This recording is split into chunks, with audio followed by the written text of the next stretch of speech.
1949, I had a baby, and that was Danny.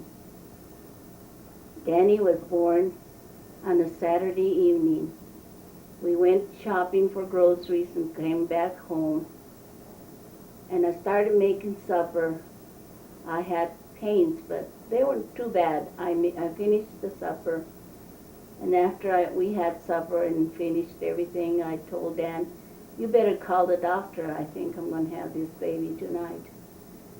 And he called the doctor. The doctor came, and Mary Apodaca is the one that came to help me there, to help the doctor.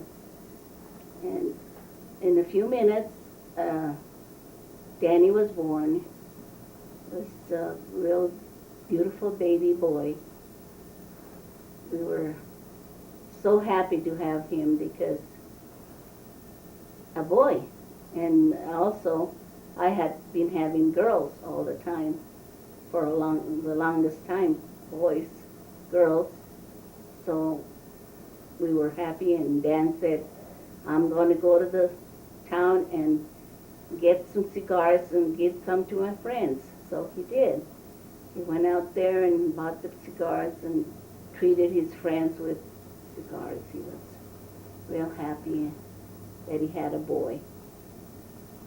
And Danny was such a cute little boy with brown hair, brown eyes, but real lively little guy, real happy guy.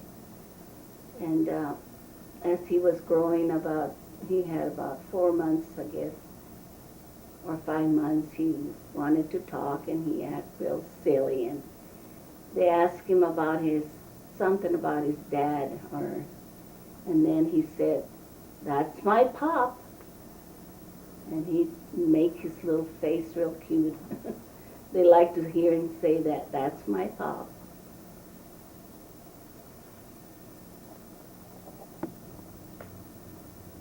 His daddy would like for him to be dressed, and he'd tell me, put on a white shirt on him and send him out in the fields, and he's going to be the boss. And so I dressed him up, and he'd go out there with the pickle pickers, and the people from Texas, they all loved him. They would all say, "Here comes the boss." And he'd go out there. He really acted like he really was the boss. He was so cute. And he used to have this wheelbarrow, and he'd take it all over, and had really strong legs.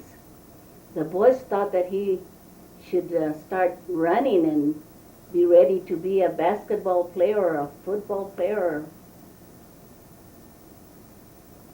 or the boys, Alfred and Manuel, wanted to make Danny practice, get strong and learn how to be a boxer.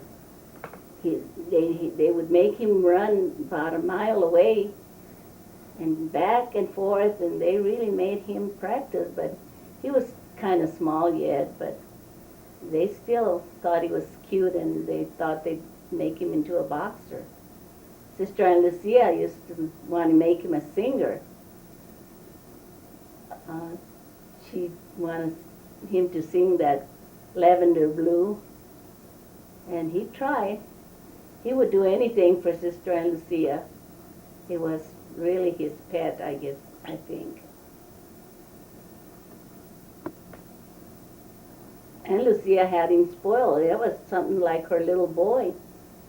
She'd give him haircuts, and he'd love him. He'd let her do anything. One day she cut his hair and cut his sideburns, one higher than the other. And then he said, "Well, you kind of spoiled my sideburns." "Oh, that's all right, I'll fix them," she said. She put a little bit of that pencil. She evened it up with a pencil anyway. Yeah. We were going to the 4th of July, and he went along. He didn't care. Like I say, he could do she could do no wrong for him. She was always real good with her, and